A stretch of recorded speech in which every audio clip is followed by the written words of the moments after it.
sejam muito bem-vindos a mais um vídeo aqui no canal. Eu sou a Tainara Leschzinski e para a resenha de hoje eu trouxe um livro lá da Argentina. Estou falando do livro Um Acontecimento na Vida do Pintor Viajante do escritor contemporâneo César Aira.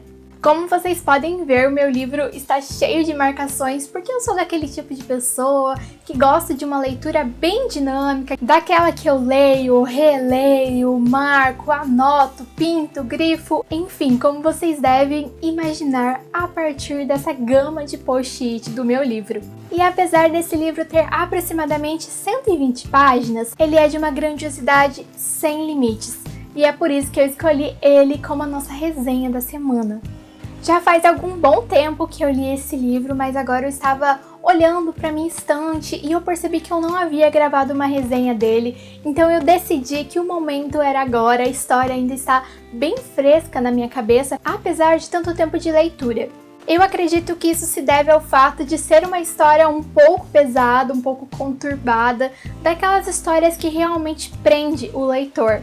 César Aira é um escritor lá da Argentina, ele tem 72 anos e mais de 80 livros publicados. Ele já ganhou vários prêmios, já foi traduzido para várias línguas e é, sem dúvida, um dos maiores nomes da literatura contemporânea da Argentina e eu acredito que da América do Sul também. Na verdade, quando eu comprei esse livro, eu tive muita sorte porque eu comprei ele por um preço muito especial, muito abaixo do que está hoje em dia. Eu comprei um box que veio com 3 livros, este aqui, que é o livro que nós vamos conversar hoje, Um Acontecimento na Vida do Pintor Viajante, que é um livro que mistura literatura, arte e também história. E no meu box veio então este livro. Veio também o livro As Noites de Flores, que é outro livro super legal. E também veio um livro crítico, o livro 13 Variações sobre César Aira, do Carlito Azevedo, que é um crítico literário nacional. E aí esse livro surgiu de algumas discussões da Flip de 2007. Esses dois aqui com tradução do Paulo Andrade Lemos. E, gente, se eu não me engano, eu paguei R$19,90 no box. Pois é, pasmem. Um Acontecimento na Vida do Pintor Viajante é considerado por alguns críticos uma novela, por outros um romance, e ele foi lançado no ano de 2000 lá na Argentina e em 2006 aqui no Brasil.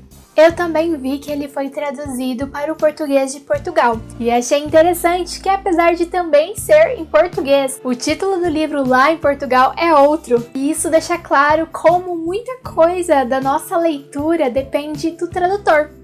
Bom, a capa do meu livro é de Daniele Fettmeyer e o prefácio é do professor Raul Antelo, professor na Universidade Federal de Santa Catarina. Se vocês lembram, lá do início do vídeo eu falei que esse livro misturava história, literatura e arte. Bem, vou explicar o porquê.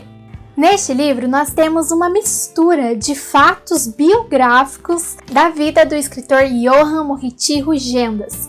E provavelmente a pronúncia do nome e sobrenome dele não é assim, porque ele é alemão. Bom, ele nasceu então na Alemanha no ano de 1802 e faleceu também lá em 1858. E esse pintor, ele inclusive já veio para o Brasil e já foi também para a Argentina, Chile, sendo esses dois países o cenário deste livro aqui. Este pintor, ele tinha a função de retratar os costumes, o povo, a paisagem, o estilo, o jeito dos países e dos lugares em que ele ia. Por isso, o nome dessa profissão era pintor viajante. Só que em uma de suas viagens, esse pintor ele sofre um acidente, justamente na viagem para a América do Sul. E todos esses fatos nós vemos aqui no livro, mas com uma camada, uma atmosfera de mistério, meio fantástica, justamente nesse sentido de fantasias mesmo. E é nesse ponto que o autor, o César Aira, nos confunde entre a realidade e entre a ficção. Tanto que no prefácio desse livro, o professor Raul Antelo fala que trata-se de um ready-made à moda de Duchamp, ou seja, basicamente de retirar um objeto do seu local originário, colocando ele num espaço artístico, nesse caso um livro, nesse caso na literatura. E aí, por meio desse procedimento, ressignificando. Por isso, justamente, que embora nós possamos encontrar fragmentos de coisas que realmente aconteceram dentro desse livro, nós podemos lê-lo ali como literatura, por causa dessa ressignificação que ele sofre. É claro que vários autores se inspiram na vida de pessoas para escrever os seus romances, mas é interessante que o César Aira, ele traz exatamente os mesmos nomes. Inclusive, eu vou deixar para vocês aqui nesse vídeo algumas pinturas feitas pelo pintor Rugendas. E aí vocês podem ir conhecendo um pouco mais da arte dele, de como era essa profissão naquela época. Nós temos que ter em mente que a arte daquele tempo, ela buscava retratar realmente o real. Então, isso incomodava um pouco o nosso pintor Rugendas, nosso protagonista deste livro. Não posso dizer para vocês se incomodava também o pintor na vida real, porque aí é um conhecimento que eu não tenho. Não sei se esse pintor chegou a contar para alguém o que incomodava ele, mas nesse livro, que é a história realmente que eu vou me ater, isso perturbava esse pintor porque ele queria explorar, ele queria adentrar o universo da imaginação, só que a sua profissão limitava-o, impedia que ele pudesse fazer isso. E é claro, ele dependia também dessa profissão para o seu sustento. E aí, nesse livro, nós temos uma arte muito sinestésica. É como se o pintor, ele buscasse retratar os sentidos, as coisas que ele sentia quando via aquilo. Então é uma arte que se expande, ele não só pinta o que ele vê, mas ele também, de alguma forma, de algum jeito que eu, enquanto uma pessoa não artista, não sei explicar, porque o modo como ele pintava descrevia também aquilo que ele sentia diante daquilo que ele via. E é magnífico como o César Aira conta no livro que esse pintor fazia isso, e o narrador desse livro também faz, porque por meio da descrição dele nós realmente entramos na história e realmente sentimos as coisas que assombravam esse pintor, essa figura tão peculiar.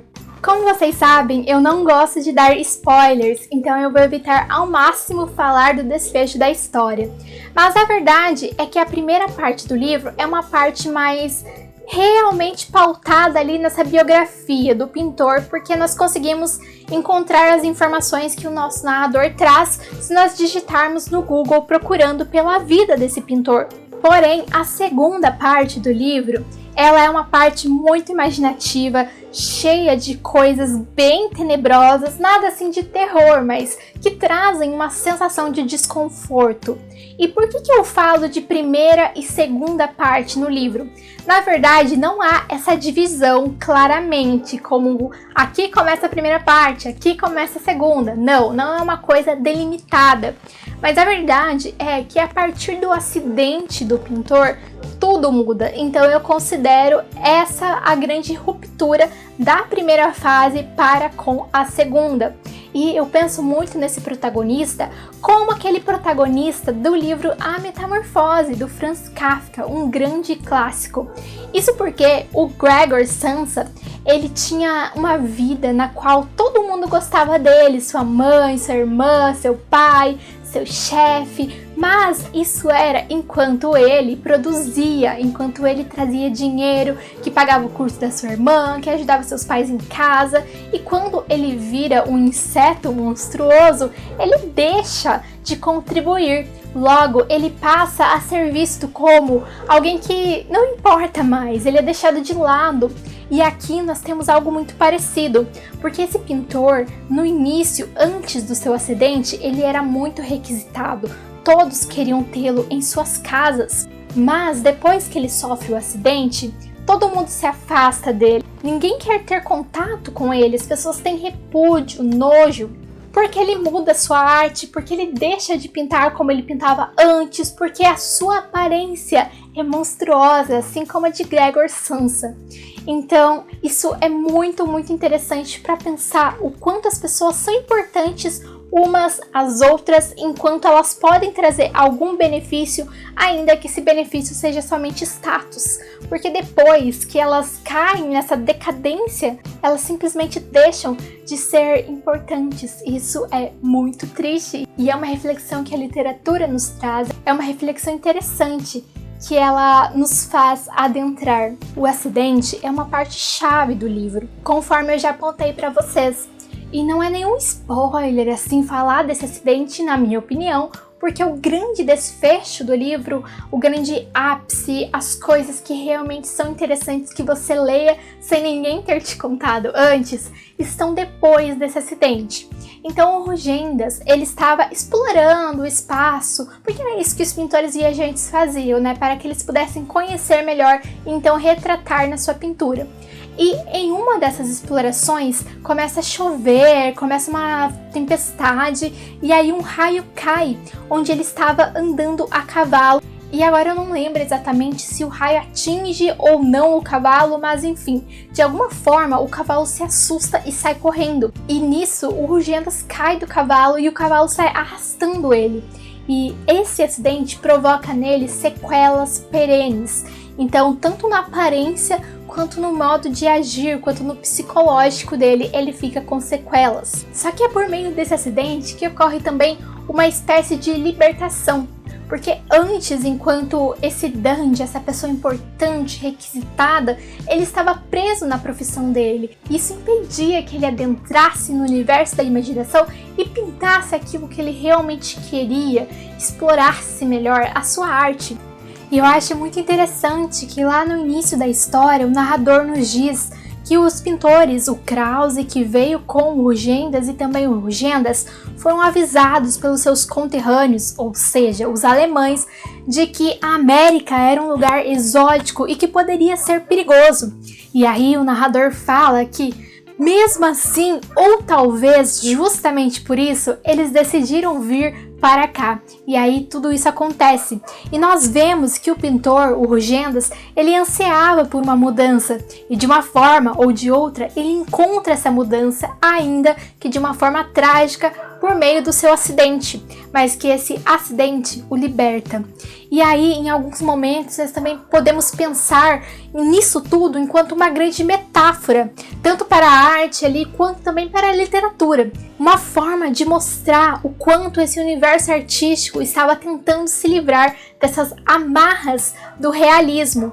O realismo que consiste em tentar retratar uma suposta realidade, mas vejamos que cada um vê a vida de uma forma diferente, então isso acaba se tornando meio que impossível. E aí é uma decadência desse realismo. Bom pessoal, é isso por hoje, espero que vocês tenham gostado do vídeo. Se gostaram, não esqueçam de curtir, de se inscrever no canal se ainda não forem inscritos. Também me sigam no Instagram, @tainarales, e comentem aqui embaixo se vocês gostam de livros que misturem arte e literatura. Eu particularmente adoro, mas eu sou suspeita a falar. E espero que eu tenha conseguido aí passar para vocês um pouco dessa vibe desse livro, que é algo realmente muito brilhante na minha opinião. Bom, e se você quer um livro mais leve, se você quer conhecer César Aira, mas não quer uma linguagem difícil, uma linguagem perturbada, conturbada, como a deste livro, Um Acontecimento na Vida do Pintor Viajante, que é um livro bem trabalhado nos detalhes, então às vezes acaba sendo um pouco difícil. Como eu já mencionei, o César Aira tem mais de 80 livros, então você pode escolher outro. E aí, se você quer uma leitura mais leve, eu sugiro As Noites de Flores, que é um livro engraçado, um livro bem tranquilo, também tem umas críticas, mas nada assim tão pesado. Tchau, gente, e até a próxima!